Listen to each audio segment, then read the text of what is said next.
All right, let's get into it. Today, we are tackling an absolute giant, Miguel de Cervantes' Don Quixote. Now, this is a book that's over 400 years old, right? But its story about this, delusional knight charging at windmills, it has had a mind-blowing impact on basically all of modern storytelling. So let's really dig into this, because that's the big question, isn't it? How does a funny story, basically about a guy who's gone mad, become maybe the most important novel ever written? I mean, on the surface, it's just a comedy. But just underneath all that, Cervantes did something incredible. He packed it with these totally radical ideas that would literally change literature forever. Okay, so the basic story is pretty simple. You've got this 50-year-old guy, Alonso Quijano, who reads way too many fantasy novels, these chivalric romances. And he reads so many, he basically loses his mind. He decides he's going to become a knight-errant himself, and even gives himself a new name, Don Quixote. But here's where Cervantes does something totally revolutionary. See, before him, knights in stories were always perfect. They were these static, unchanging heroes. Don Quixote, he was the complete opposite, flawed, complicated, and someone who actually changes. And that brings us to our first big point. Heroes who actually change. Because here's the thing you've got to understand. Cervantes wasn't just poking fun at old heroes. No, he was inventing a whole new type of hero. The kind of hero that, honestly, we see in almost every single story today. So, I want you to think about the popular books from back then, like this one called Amadis de Gaula. The heroes were, they were basically superheroes. I mean, they were born perfect, they stayed perfect, they always won.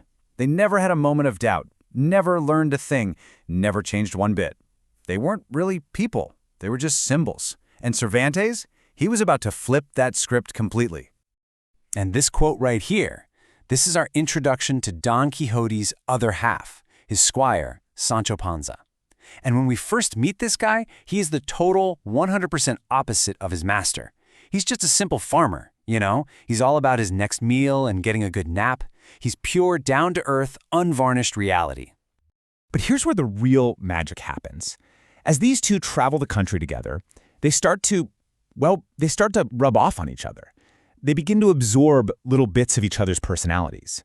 So the crazy idealist Quixote, he actually starts to get a little more grounded in reality. Scholars have this great name for it, the Sanchification of Quixote. And at the same time, the super practical Sancho, he starts to soak up some of his master's idealism and even his wisdom. And you guessed it, that's the quickification of Sancho. And just look at this.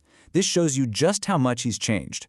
By the end of the book, Sancho, remember, this is the guy who only cared about food and naps, is dropping these incredibly profound, wise truth bombs. This was totally new. Nobody had done this before. Creating characters who actually grow and learn and are shaped by what happens to them. And right there, that's the birth of the modern novel. Okay, next up, the great literary heist. And believe me, Cervantes' big ideas did not stop there. But his next one, get this, it wasn't even planned.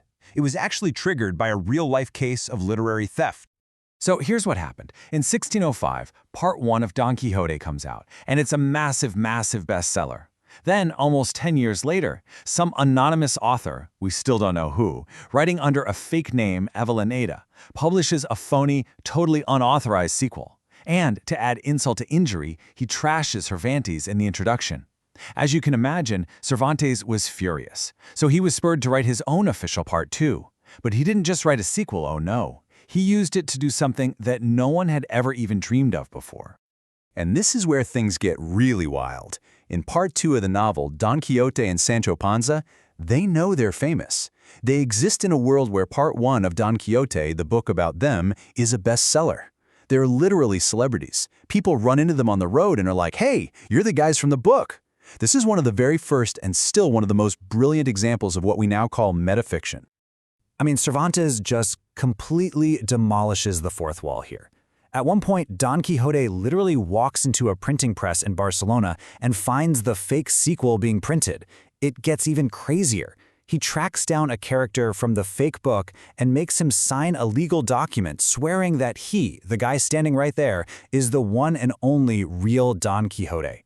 It is such a hilarious and brilliant move. He's playing with that line between fiction and reality in a way that, honestly, writers wouldn't catch up to for hundreds of years. All right, our third point.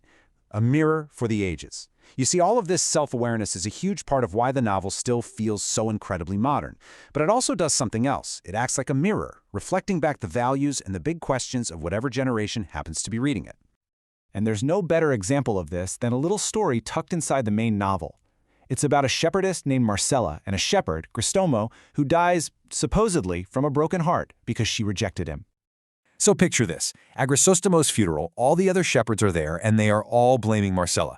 They're calling her cruel, selfish, basically a murderer. And then, out of nowhere, Marcella herself shows up on a cliff overlooking the whole scene, and she delivers this absolutely electrifying defense.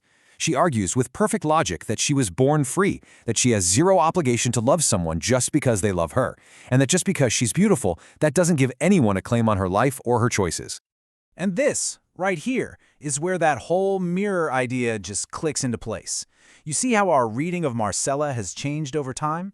For centuries, people just saw her as, some minor character in a quaint little side story. But then, in the 1970s, feminist critics rediscovered her speech, and they saw her as a revolutionary icon, a hero pushing back against patriarchal rules. Think about that. The character on the page didn't change one bit, but we did. The book became a mirror reflecting our own changing ideas about freedom, agency, and gender. Which brings us to our final section, the Quixotic legacy. So after all this, why? Why does a 400-year-old book about a mad knight still matter so much? Let's tie it all together. At its very core, the book is all about the clash between this beautiful, soaring idealism and the harsh, messy truth of reality. There's a Spanish word for this, desengaño. It sort of means disillusionment, that painful but maybe clarifying moment when you finally see the world for what it really is.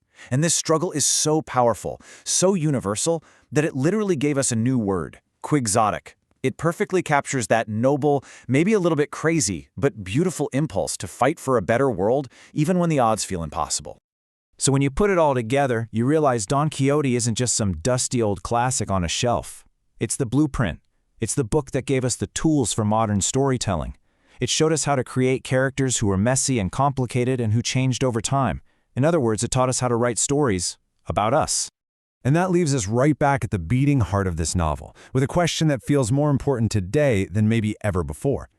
In a world that can feel so cynical, so harsh, is idealism a form of madness, or is it a form of hope?